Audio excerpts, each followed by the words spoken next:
Guys, कैसे हो यार। पिछले लेक्चर में दोस्तों हमने बात कर ली थी ऑर्गेनिक केमिस्ट्री में, ठीक है। ऑर्गेनिक केमिस्ट्री में चल रहे थे। आज बात आने वाला हूँ आपको क्रेश कोर्स चल रहा है 12th की इलेक्ट्रोकेमिस्ट्री। बहुत इंपॉर्टेंट टॉपिक है, वैसे समझ में आता ही नहीं है। जब आप टीचर से पढ़ते हैं या आपको यहाँ पे पढ़ाया जाता तो इतना समझ में आता नहीं। जब इसके आप एग्जाम्पल करेंगे, न्यूमेरिकल करेंगे, तब ये चैप्टर आपके जाके समझ में आएगा। पहले मैं भी पढ़ता था, मेरे भी समझ में नहीं आया ये चैप्टर किस प्रकार से है। तो मैंने इसके जो पीछे वाले वीडियो डाल रखे हैं उसमें से आप देखें जाके मैंने कौन कौन से फॉर्मूले लिखाए हैं। प्रत्येक में से मैंने न्यूमेरिकल लिखाया, प्रत्येक फॉर्मूले में से वो आप देखें जिससे आपको क्या हो जाए, याद हो जाए, ठीक है। और आप जिंदगी भर नहीं भूलेंगे। अगर आपको इस फॉर्मूले यूनिट आती है ना तो आप ये कर दोगे, ठीक है। अब देखिए इस चैप्टर में हम इलेक्ट्रोकेमिस्ट्री बताने वाला हूँ। यहाँ से पढ़ लिए तो आपको मान लीजिए आपको हर एक क्वेश्चन लगभग हो जाएगा आपके, ठीक है। अब देख तू तेरे पास क्या है, मैं इलेक्ट्रोकेमिस्ट्री चल रही थी। इलेक्ट्रोकेमिस्ट्री में प्रयोग भी कर सकता हूँ। मैंने इलेक्ट्रोलाइट बनाया था, ठीक है। इसके लिए S2 में बनाया था। पिछले वाले वीडियो में जाके देखिए, उससे पिछले वाले में एक्सपेरिमेंट वाले वीडियो आया S2 कैसे बना रखी है, इलेक्ट्रोलाइसिस कर रखा है वाटर का, ठीक है।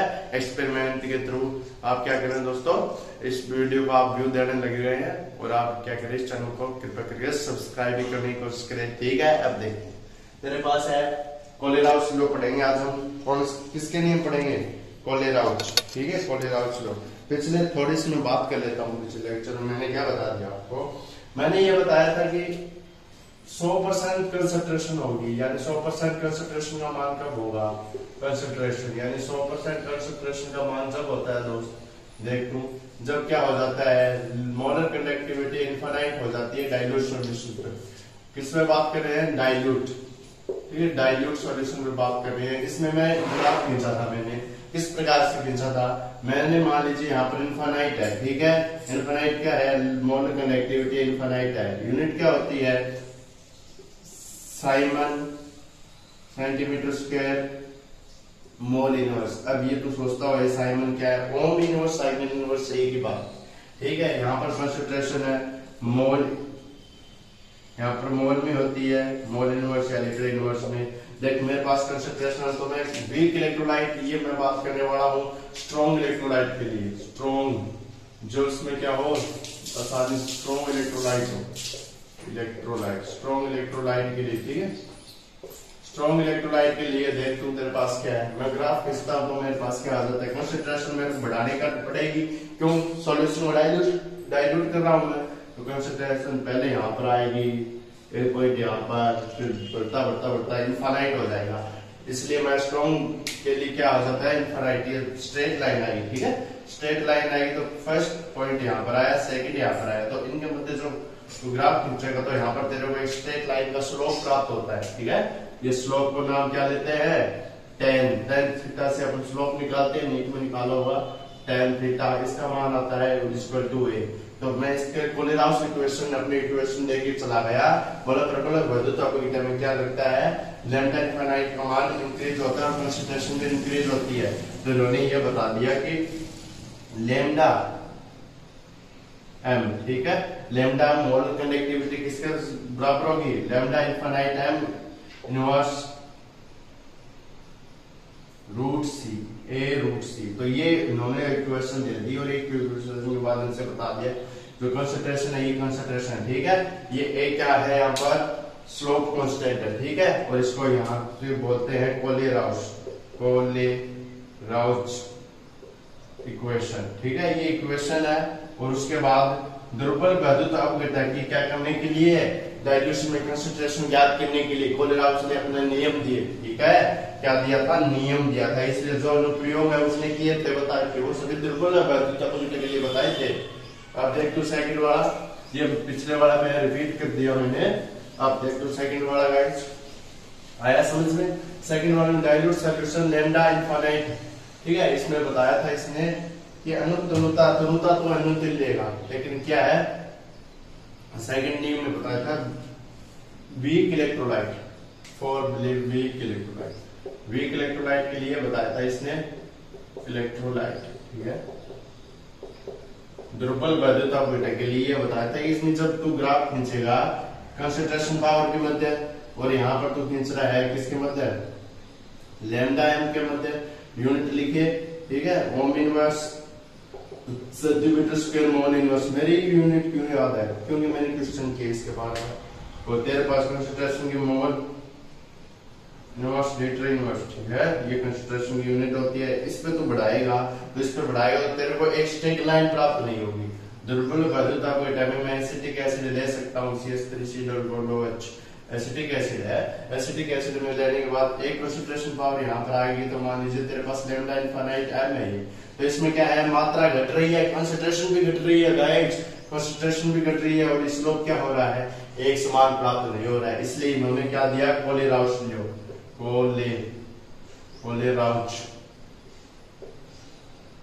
कोलेराउच लो दिया। उन्होंने इसके माध्यम से बताया कि फर्स्ट नियम के लिए क्या बताता है, यह बताता है कि जो अनुतनुता पर है, दुर्बल वैद्युता अपघटय तथा प्रबल वैद्युता अपघटय की मात्रा, तुल्यांकी मात्रा, उसके तुल्यांकी मात्रा में जो आयन उपस्थित होते हैं विलेन में, उनके योग के बराबर होती है। सेकंड नियम में बताया कि जो ये होता है दुर्बल वैद्युत अपघटय, वो क्या करता है, दुर्बल वैद्युत अपघटय तुल्यांकी मात्रा में होती है, वो क्या होती है, अपनी अलग से एक आयन का स्वतंत्रता रखती है, ठीक है। इंग्लिश में लिखे तो देखिए किस प्रकार से लिखेंगे। दो नियम दिए इन्होंने, ठीक है, और इन्होंने अपने प्रयोग भी किसके लिए किए, वीक इलेक्ट्रोलाइट के लिए दिए।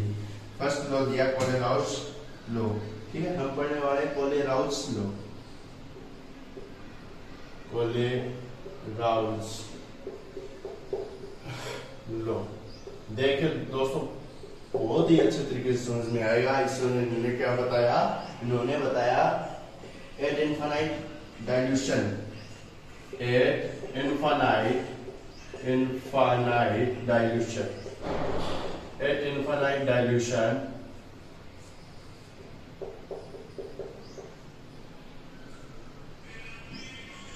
lambda equivalent conductivity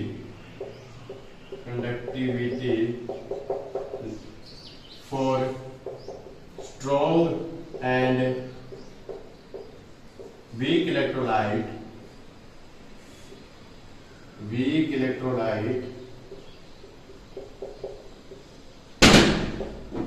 strong and weak electrolyte at infinite dilution, lambda equivalent conductivity for strong and weak electrolyte, the sum of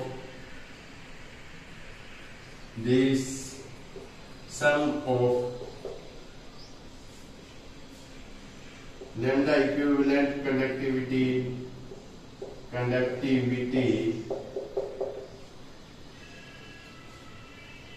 weak electrolyte is the equal of the sum of lambda equivalent conductivity of all their composite ion। ये क्या कहना चाहता है, इसको जब आप उतारेंगे तब समझ में आएगा। ये कहना चाहता है कि जो लैम्डा इक्विवेलेंट है, तुल्यांकी चालकता का मान है किसी सॉल्यूशन में, वो प्रबल तथा दुर्बल वैद्युता अपघटय के लिए अनुतनुता पर उसका मान क्या होता है, जो उसकी तुल्यांकी चालकता होती है दूसरे अणु की, उसमें सभी आयनों के योग के बराबर होता है। इसने ये कहना चाहता है कि लैम्डा इक्विवेलेंट का मान होगा, मान लीजिए मेरे पास फॉर स्ट्रॉन्ग के लिए लिख रहा हूँ, मैं स्ट्रॉन्ग के लिए, स्ट्रॉन्ग इलेक्ट्रोलाइट के लिए लिख रहा हूँ, तो ये देखिए किस प्रकार लिखूंगा, HCl लिख दिया, HCl एक टोटल है, इसका मान टोटल है, इसका टोटल का जो इक्विवेलेंट तुल्यांकी चालकता होगी वह इस तुल्यांकी आयनों की तुल्यांकी चालकता के बराबर होगी। तो इसमें मैं ये बताना चाहता, लैम्डा इक्विवेलेंट H पॉजिटिव, ठीक है, लैम्डा इक्विवेलेंट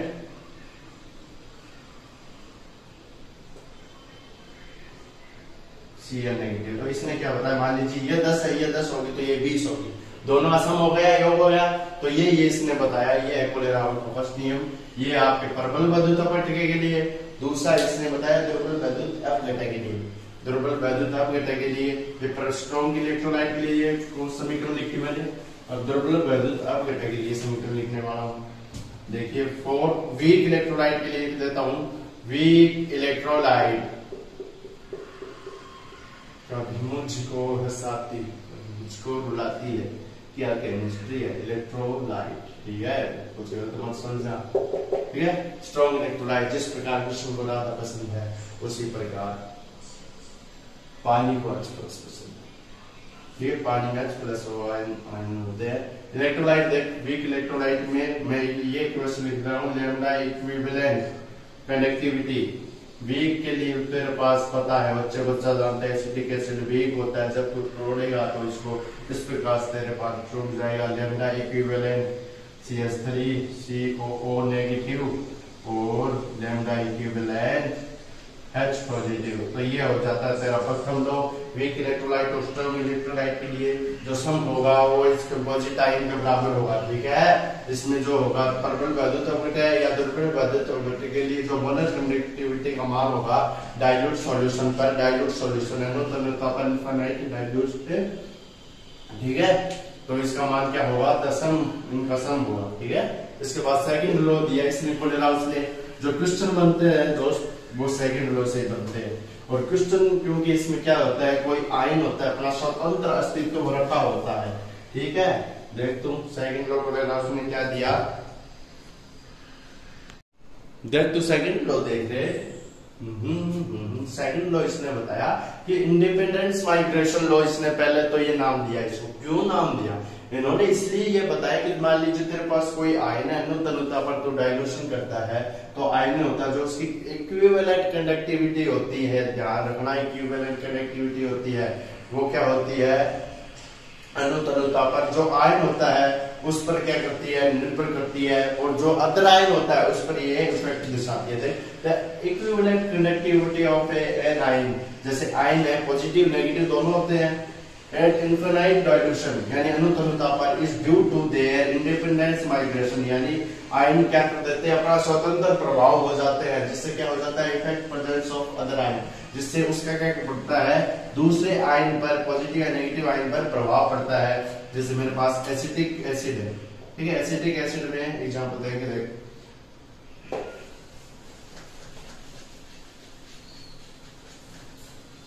एसिटिक एसिड है मेरे पास CH3COOH, एक तो एसिटिक एसिड है, लैम्डा इक्विलिब्रियम है, ठीक है, एक है लैम्डा इक्विलिब्रियम, लैम्डा इक्विलिब्रियम में तो एसिटिक एसिड है मेरे पास, और एक है यहाँ पर CH3CON, ठीक है, CH3 कोन्ना, ठीक है, CH3 कोन्ना अगर आपको याद रखना हो तो। अब देख इसको क्या करेगा, आयन को CH3COO नेगेटिव, COO नेगेटिव लिख सकता है, plus lambda equilibrium H positive, ये और lambda equilibrium CH3COO negative plus lambda equilibrium अन्य। अब देख मैं क्या कहना चाहता हूँ, मैं ये कहना चाहता हूँ, कहने की बात ये है, तेरे पास जो ये आयन प्राप्त हो रहा है वो किससे प्राप्त हो रहा है, ये आयन CH3CO नेगेटिव प्लस से प्राप्त हो रहा है, और ये आयन किससे प्राप्त हो रहा है, लैम्डा इक्विलिब्रियम से प्राप्त हो रहा है। ये बता रहा है कि इंडिपेंडेंस माइग्रेशन कर जाता है, यानी ये इस पर निर्भर है। क्यों है, एसिटिक एसिड बना सकता है गाइस, ये बना देता है एसिटिक एसिड, अगर मैं इसको H प्लस दे दूं तो ये एसिटिक एसिड बना देगा, और ये जो फॉर्म ये आयन है ये इसके द्वारा फॉर्म किया जा सकता है। तो यही तो ये बताना चाहता है कि जो इलेक्ट्रोलाइट होता है उनके मध्य जो डाइल्यूशन होता है इनफाइनाइट डाइल्यूशन पर, ठीक है, इनफाइनाइट लगा दे, ठीक है, मैं थोड़ा क्या हो जाता हूँ, इनफाइनाइट डाइल्यूशन पर इसका मान है लैम्डा इक्विलिब्रियम।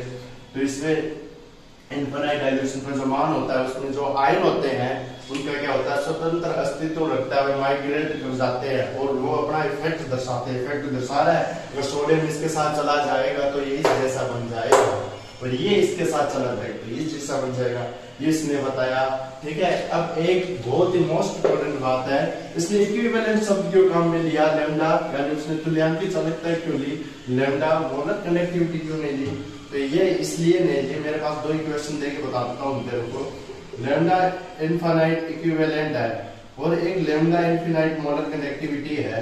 तो इसमें इन्होंने बताया कि तेरे पास मान लीजिए दो उदाहरण है, BaCl2 है, लैम्डा इनफाइनाइट MbACl2, ठीक है, बेरियम क्लोराइड है, तो बेरियम क्लोराइड है तो इसको क्या लिखेगा, BaCl2 को तो क्या लिख सकता है, लैम्डा Ba+2 में आएगा और प्लस Cl नेगेटिव, ठीक है, और तेरे को 2Cl लिखने पड़ेंगे, और इसमें लिखने जाएगा तो तू क्या लिखने पड़ेगा, lambda infinite equivalent plus Ba+2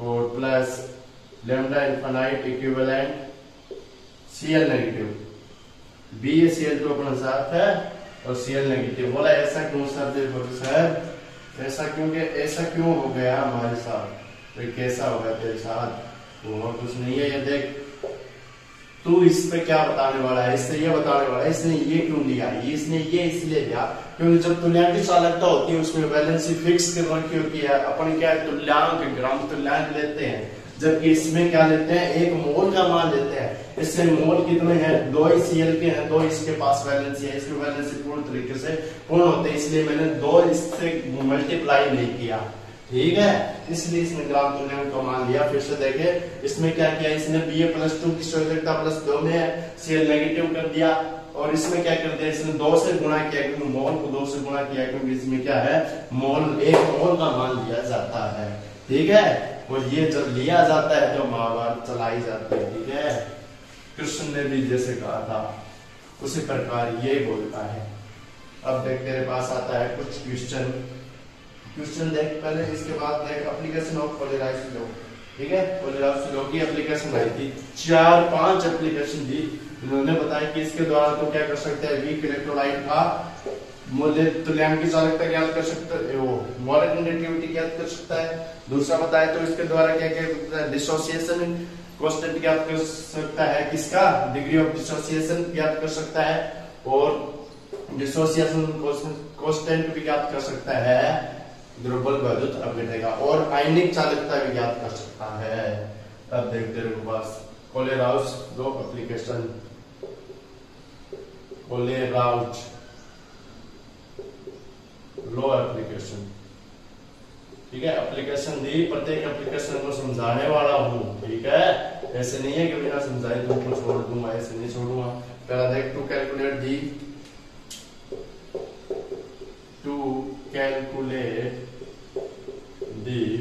molar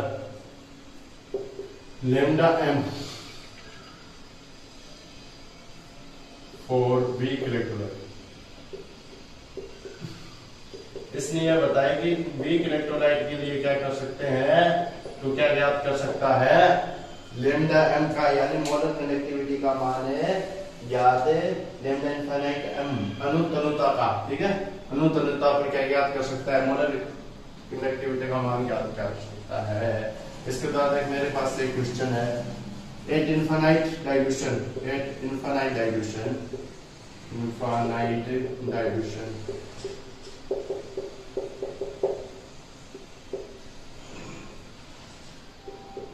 BaCl2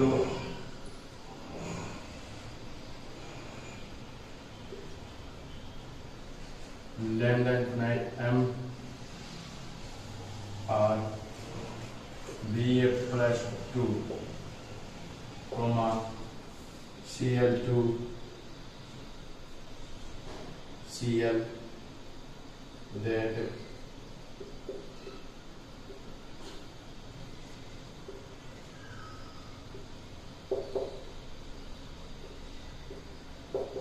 comma 600 centimetre inverse centimetre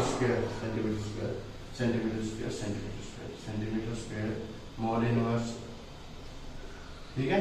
ये बताना चाहता है इनफाइनाइट डाइल्यूशन तेरे पास लैम्डा m का मान, ठीक है, BaCl2 के लिए क्या लैम्डा m का मान आई नहीं अलग अलग दे दिया, इसका मान दे दिया, देन कैलकुलेट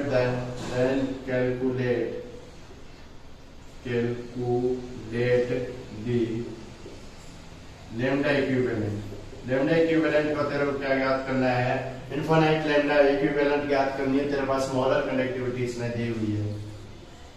अब देखो क्या कैसे ज्ञात करेगा, कैलकुलेट लैम्डा m का किस प्रकार से ज्ञात किया जा सकता है, BaCl2 प्रबल है दुर्बल है, ठीक है, इसमें क्या है देख क्या ज्ञात करना है तेरे को, वीक इलेक्ट्रोलाइट का मान ज्ञात किया जा सकता है इसके द्वारा तेरे को ज्ञात करना है, तो देख किस प्रकार से ज्ञात करेगा। लैम्डा इनफाइनाइट वाला लिख ले तू, लैम्डा इनफाइनाइट मोलर कंडक्टिविटी दी हुई है, प्रत्येक आयन है BaCl2 मेरे पास सॉल्यूशन है, इसमें दिया हुआ है तो पहले लैम्डा इक्विवेलेंट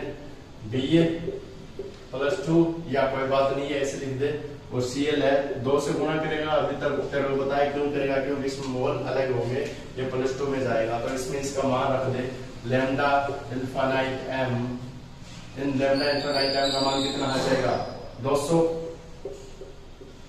प्लस 600 इसमें दिया हुआ है 600, तो 600 1200 कर देता हूँ या 2 × 600 लिख देता हूँ, कोई फर्क नहीं पड़ता है।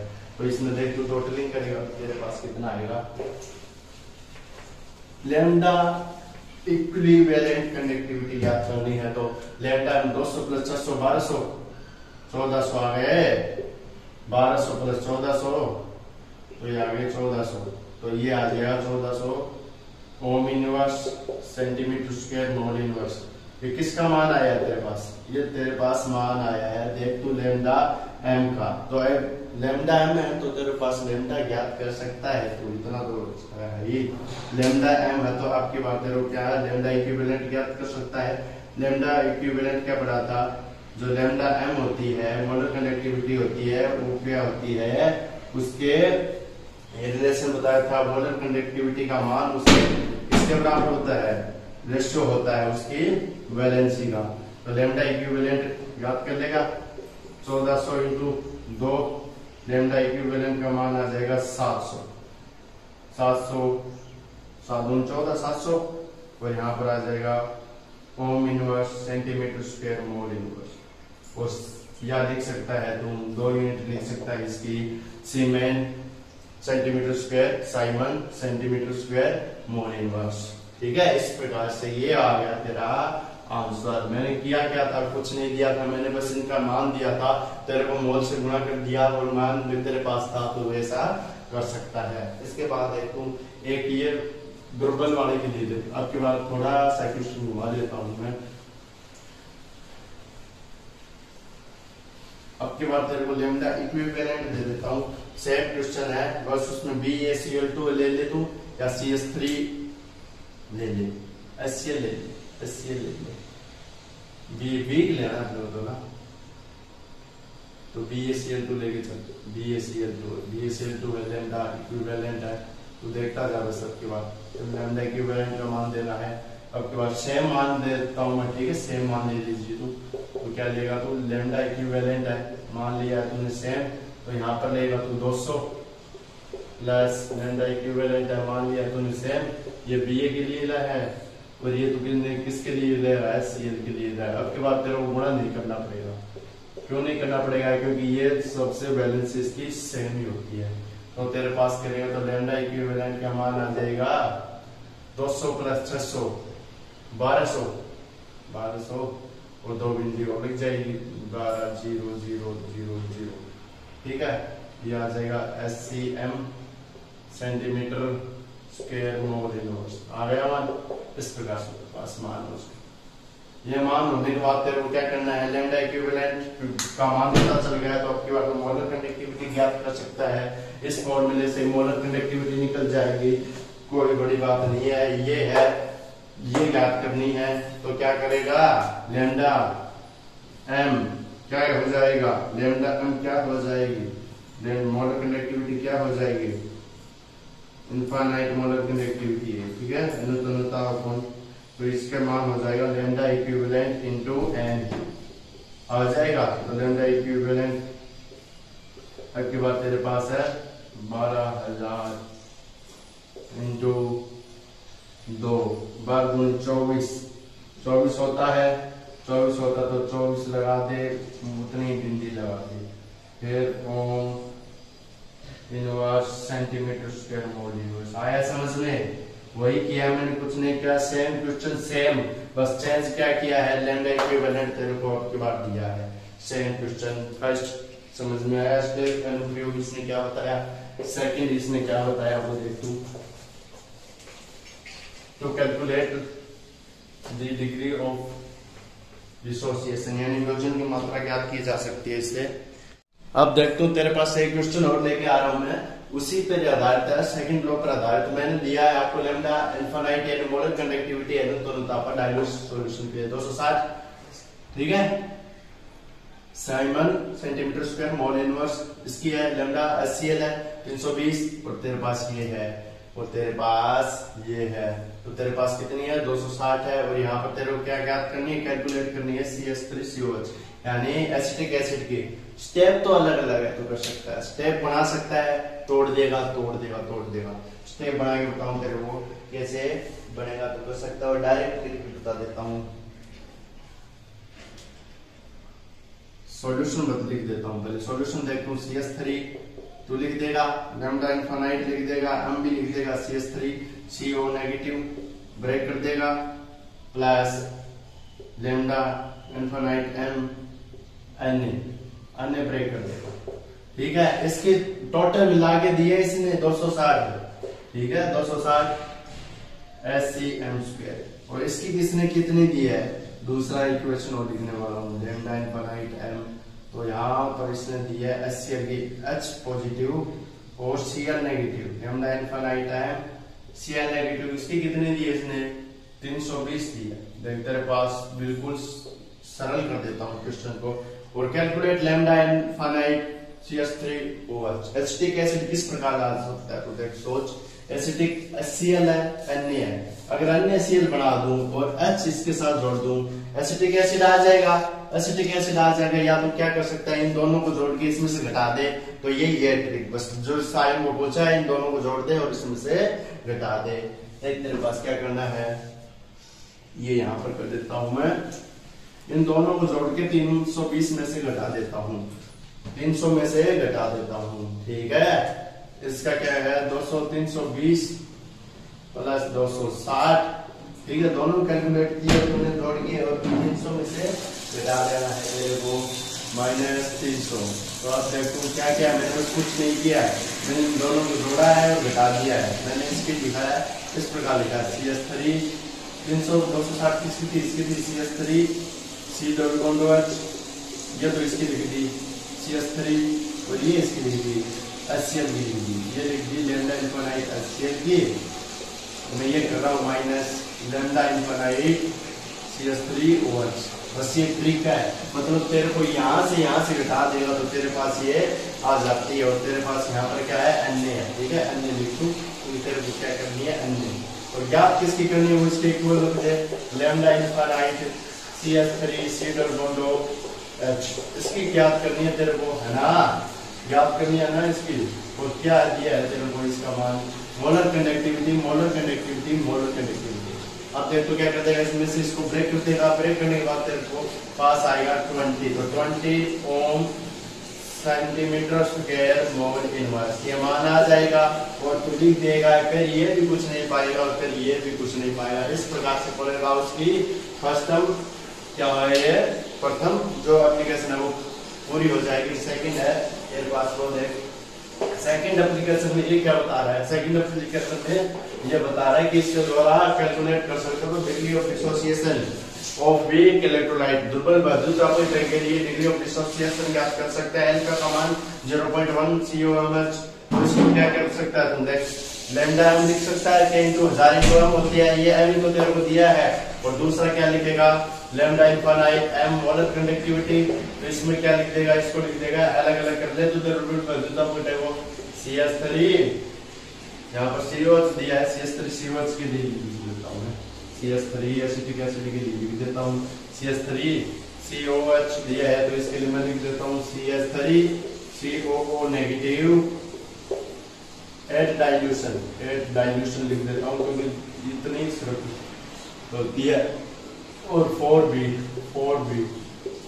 W लगा देता हूँ, lambda infinite CH3 lambda infinite M equal to CH3 और lambda infinite M lambda infinite M H positive.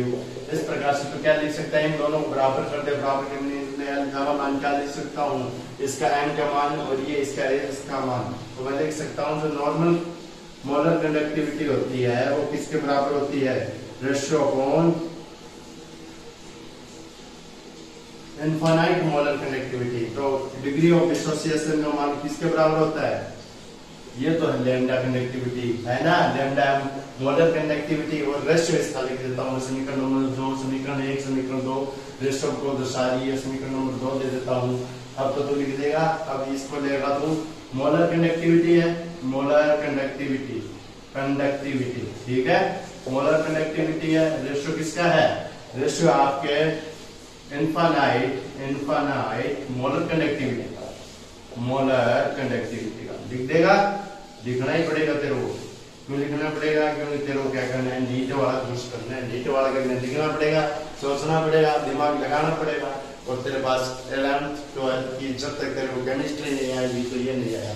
Chemistry में भगवान कसम बहुत अच्छा स्कोर हो जाता है अगर आप ढंग से समझे तो। अब इसके बाद देखो थर्ड तेरे पास क्या दिया इसने, थर्ड और दिया, 2 देने के बाद ये 4th 5th तक नहीं रुका, थर्ड दिया इसने। उसके बाद तीसरी एप्लीकेशन क्या बताइए? तीसरी एप्लीकेशन से ये बताइए कि जो तेरे पास जो मान होता है, इससे मतलब डिग्री ऑफ डिसोसिएशन होता है या अल्फा का मान होता है, वो किस प्रकार से तू याद कर सकता है।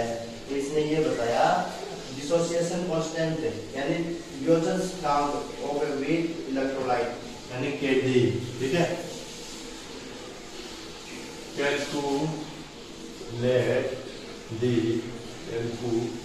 calculate the dissociation constant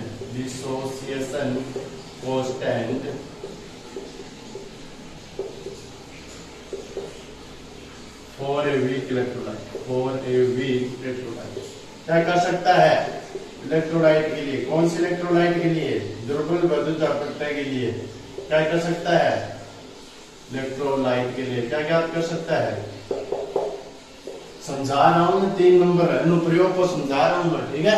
calculate कर सकता है डिग्री ऑफ डिसोसिएशन, ठीक है। इसको इसने नाम दिया Kd, ठीक है। उत्पाद होते हैं विकारक वाला, गुणवार बाकी वाला नियम लगाना है, कुछ नहीं करना है इसमें। मेरे पास एक एसिटिक एसिड है CH3COH, तो इसकी मैं समीकरण लिख देता हूं, तो इस प्रकार से लिख देता हूं CH3COOH, COO negative plus H positive. तो इसका मान क्या लिखूंगा यहाँ पर? किसी बार में मैंने C होगी, अल्फा होगी, ठीक है। वियोजन स्थिरांक किसके मान बराबर मानूंगा? अल्फा मान जब 0 हो तो यहाँ पर C अल्फा है और यहाँ पर 0 है, 0। अभी तक कोई भी उत्पाद नहीं बना है, लेकिन जब अभिक्रिया का प्रोसेस आगे बढ़ेगी तो क्या हो जाएगा? C alpha. तो C अल्फा को मैं क्या लिख सकता हूँ? C अल्फा हो जाएगा C minus C alpha, C minus C alpha हो जाएगी अल्फा, ठीक है। बाद लिख देता हूँ ये प्रारंभिक जब अभिक्रिया स्टार्टिंग नहीं हुई है और ये बाद में हो गई है C माइनस C अल्फा, यानी इससे क्या है सांद्रता में से कौन सा होने जा रहा है? ये C बन रहा है। हमारी चाय बनानी है तो चाय बनानी है तेरे पास पहले, वैसे थोड़ी तो अभिक्रिया करवाएगा तो तेरे को दूध घेरेगा, उसमें चीनी घेरेगा, तो तेरे पास ऐसा थोड़ी वो दूध वैसे ही रहेगा। गर्म करेगा तो हीट में अभिक्रिया होगी, धीरे धीरे उसका रंग चेंज होगा, उसी प्रकार ये हो रहा है। इस प्रकार C माइनस C अल्फा, ये 0 थी, अब ये 0 नहीं देकर इसमें ताकत आ गई और ये C अल्फा जितनी मजबूत हो गई, अब इसके जो आपके कांस्टेंट के जो वियोजन स्थिरांक के मान होंगे वो इतने मजबूत हो गए। अब तेरे को बस कुछ नहीं करना है, इनको क्या लिखना है? इक्वेशन में लिखना है, ऊपर वाला रफ, नीचे वाला काम, ठीक है। अब देख तेरे को क्या करना है, इसको लिखेगा तू Kd से क्या लिख देगा?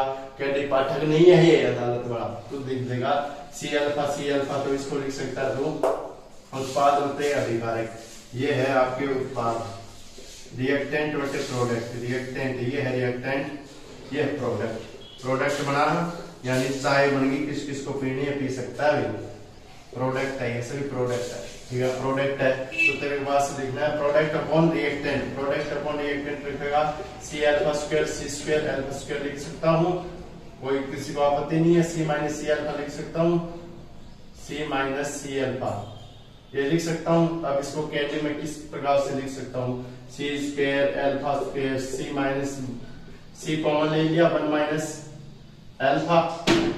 अब यहाँ से क्या कर दूंगा मैं? एक C को यहाँ से उड़ा डालूंगा और ये उड़ा डालूंगा, तो Kd और C अल्फा का मान कर दूंगा, तो मैं क्या कर दूंगा? C alpha square 1 minus alpha. तो ये किसका मान आ जाएगा, वियोजन स्थिरांक का मान आ जाएगा। To calculate the dissociation constant, वियोजन स्थिरांक का मान ज्ञात किया जा सकता है दुर्बल वैद्युतापीठा के लिए। दुर्बल वैद्युतापीठा के लिए वियोजन स्थिरांक, दुर्बल वैद्युतापीठा के लिए मॉडल चालकता, दुर्बल वैद्युतापीठा के लिए डिग्री ऑफ डिसोसिएशन। इसके बाद बताया मोलर कंडक्टिविटी, मोलर कंडक्टिविटी नहीं वो आयन मोलेबिलिटी ज्ञात की जा सकती है। ये लिख दूं, यानी इसमें तेरे को मान यह दे देगा या यह दे देगा या यह दे देगा, मान दे के पूछ लेगा, ठीक है। अब इसके बाद ये बता दूं, इसके बाद मैं तेरे को बताता हूँ solubility of salt from saturated solution, नमक को अलग किया जा सकता है, ठीक है। दोनों की बोल के उसको समझा देता हूँ। ये जो देख रहे तेरे को क्या करना, तेरे को करना कुछ नहीं है इसमें। देख लैम्डा एम का मान अब के बाद मैं जिस क्वेश्चन को लिखने वाला था उस पर तेरे को निम्नलिखित बता रहा हूँ। लैम्डा एम है आयनिक चालकता या मोलर कंडक्टिविटी और इनफाइनाइट मोलर कंडक्टिविटी है। इसका मान तेरे को 20, इसका 200, 0.1 आ जाएगा। जब इसको करेगा तब इसका 10% आ जाएगा, तो परसेंट निकालेगा। निकालने के बाद तू केडी का मान लिख देगा, केडी है डिसोसिएशन कांस्टेंट, ठीक है। C alpha square 1 minus alpha, Kd का मान लिख देगा 0.1 है, सी का मान है, ठीक है। अब 0.1 की स्क्वायर कर देगा, अल्फा स्क्वायर इसकी वियोजन मात्रा होगी 1 माइनस 0 अल्फा 1 माइनस 0.1 वियोजन मात्रा इसको लिख देगा। ये तेरे पास वियोजन की मात्रा आई थी ना, तो इस प्रकार तू लिख देगा। और इस प्रकार 1 × 1 × 10 की power minus 1 ohm inverse centimetre square mole inverse. अगले वाला है solubility of A salt from saturated solution, यानी इस प्रति विलय से क्या ज्ञात कर सकता है, एक नमक की क्या ज्ञात कर सकता है, तो विलयता ज्ञात कर सकता है। किस प्रकार से विलय हुआ है, इसके लिए तेरे पास सी बराबर एस करना है। लैम्डा मोलर कंडक्टिविटी के इनटू 1000 × m होती है saturated for a salt Ab, तो लैम्डा इनफाइनाइट के लिए लिखेगा तो k × 1000, इनफाइनाइट के लिए लिखेगा तो m के बराबर s या c बराबर s, कोई भी तेरे पास दिल करे वो लिख दे, इससे ज्ञात कर सकता है। लास्ट इसकी एप्लीकेशन बचती है वो देख लूं, आयन मोबिलिटी, ठीक है। आयन मोबिलिटी 2-3 इस पे क्वेश्चन में बनते हैं, वो भी देख। कोलेरास लॉ का लास्ट स्टेटमेंट देख, इसने आयन मोबिलिटी बताई कि आयन NaCl है, एक विद्युत अवकुंठ है, उसमें Na+Cl किस वेग से जाएंगे वही है, ठीक है। यहाँ पर डिफरेंट वेलोसिटी है, ठीक है। वेलोसिटी वोल्टेज नहीं, वेलोसिटी, ठीक है। वेलोसिटी वेग है, ये किस वेग से जा रहे हैं। और ये यहाँ पर क्या है, इलेक्ट्रिक फील्ड बता रहा है Vd/E। इसका ion mobility of A ion किस प्रकार निर्धारित की जाएगी, जो इस पर चार्ज होगा उसके आयन के बराबर होगी। देख म्यू कब होगी, साइज के जब एक जैसे एलिमेंट आ जाए, समान चार्ज आ जाए। इसमें अलग अलग चार्ज है, सबसे ज्यादा चार्ज वाला बहुत ज्यादा भागेगा, तो एल्यूमिनियम इसमें ऑर्डर आ जाएगा। एल्यूमिनियम का सबसे ज्यादा, Mg का सबसे ज्यादा, फिर अन्य का, ठीक है। सेम चार्ज अलग अलग चार्ज तब आ जाएगा। अब ये ऑर्डर देख तेरे पास लिक्विड सॉल्यूशन में है, लिक्विड सॉल्यूशन में किस प्रकार से आएगा, सेम आ गए चार्ज सेम, मतलब आपके बाहर साइज जिसे निर्धारित करेंगे, सेम चार्ज साइज से निर्धारित कर देंगे। तो साइज से निर्धारित करने सबसे पहले लिथियम आ जाएगा लिक्विड स्टेट में, फिर सोडियम आ जाएगा लिक्विड स्टेट में, फिर पोटेशियम आ जाएगा लिक्विड स्टेट में, ये ऑर्डर आ जाएगा। अब देख तेरे पास अगर एक्वस हो तो तेरे को करना कुछ नहीं है, जलीय विलयन में हो तो तेरे को करना ये है, सिर्फ एक्वस हो तो aqueous solution for aqueous solution में ये करना तेरे को सेम आयन है, जो आयन छोटा होता है उस पे पानी जल्दी चिपकता है, ठीक है। जो आयन छोटा होता है पानी जल्दी चिपकता है, तो तेरे को ये है lithium aqueous 2 number, sodium aqueous और पोटेशियम एक्वस। तेरे को ऑर्डर ही बताना, जो आयन छोटा उस पर ज्यादा चिपकेगा पानी, यानी बहुत बड़ा हो जाता है, मरे बट्टा बहुत ज्यादा बड़ा हो जाता है, तो इसलिए लिथियम सबसे ज्यादा एक्वस में। मोल कंडक्टिविटी का ऑर्डर है, आयन मोबिलिटी का ऑर्डर है, ठीक है। इसके बाद एक्वस वाला, इसके बाद पोटेशियम वाला। जो आप सभी का लेखा जोखा है उसको आप जरूर देखें और बहुत अच्छे तरीके से समझ में आएगा। कोलेराउस लॉ का मैंने क्या कर दिया यहाँ पर इंतकाल कर दिया, मतलब इसको खत्म कर दिया कोलेराउस लॉ के अनुप्रयोग। क्वेश्चन आगे इस प्रकार से आपको पढ़ना होता है, उसी प्रकार से आपको करना होता है। पढ़िए तो ऐसा पढ़िए सभी याद रखें, ठीक है। अब देख इसमें इस प्रकार से पढ़ोगे तब आपको क्या होगा, याद रहेगा। इस नोट्स को उतार लीजिए, ये नोट मैंने भी पढ़े हुए हैं, ठीक है। ऐसे नहीं है कि कहीं नहीं पढ़े हुए, ये आपके नोट्स, ठीक है। ये नीट वाले नोट्स है, जिससे आपको क्या मिलेगा, बहुत ज्यादा हेल्प मिलेगी, आपका बेसिक क्लियर होगा। अदर एग्जाम देने जाओगे ना साइंस के फील्ड में, तब अगर आपको डायरेक्ट नोट्स करवा दें और कुछ भी नहीं करवाया हुआ है आपके टीचरों के द्वारा, तो आप कुछ भी नहीं कर पाओगे, भगवान कसम हालत खराब हो जाती है। मेरा भी ऐसे किया हुआ है कि मैंने क्या किया, सिर्फ नंबरों के लिए मैं रखता था, नंबरों के लिए मैं करता था, लेकिन नंबर लाना कोई बड़ी बात नहीं होती। उस चीज को समझना बहुत बड़ी बात होती है, किस प्रकार से तुम उस चीज को समझ सकता है। तेरे को उस चीज को जैसे क्या है, बिना लॉजिक कोई साइंस नहीं होती, हमेशा लॉजिक होता है, बिना लॉजिक को स्टेटमेंट नहीं है साइंस में। इसी प्रकार से यहाँ पे देखे उन्होंने इस प्रकार से गणना की थी, कैलकुलेशन किया था कोलेराउस ने इस प्रकार, वरना चार अनुप्रयोग पढ़ा देता, अनुप्रयोग बस आ जाता, समझ में आता ही नहीं, किसके लिए ज्ञात किया जा सकता है, समझाया तब ये समझ में आया। तो ये है कोलेराउस का। और आप चल रही है ऑर्गेनिक केमिस्ट्री और ये फिजिकल केमिस्ट्री चल रही है, इसके 2-3 लेक्चर और हैं या 4 लेक्चर खत्म है इलेक्ट्रोकेमिस्ट्री। ठीक है गाइस, इसके बाद हम स्टार्ट करने वाले हैं आपके इलेक्ट्रो केमिस्ट्री के बाद स्टार्ट करेंगे केमिकल काइनेटिक्स। बहुत ही ज्यादा खतरनाक चैप्टर केमिकल काइनेटिक्स। ऐसे लगता है आपको उसने आपको बस प्रथम कोटि द्वितीय कोटि की अभिक्रिया पढ़ी होगी, ये नहीं पढ़ा होगा, उसमें उसका रोल क्या होता है वो बताएंगे अपन वो। इसी प्रकार से नीट के लेक्चर में आप इस चैनल को लाइक शेयर सब्सक्राइब और ज्यादा से ज्यादा शेयर करें। मैं आशा करता हूँ बहुत ज्यादा अच्छे नंबर आएंगे 11th वालों के लिए और 12th वालों के लिए, ठीक है, बहुत ज्यादा अच्छे नंबर आएंगे। ओके दोस्तों, बाय।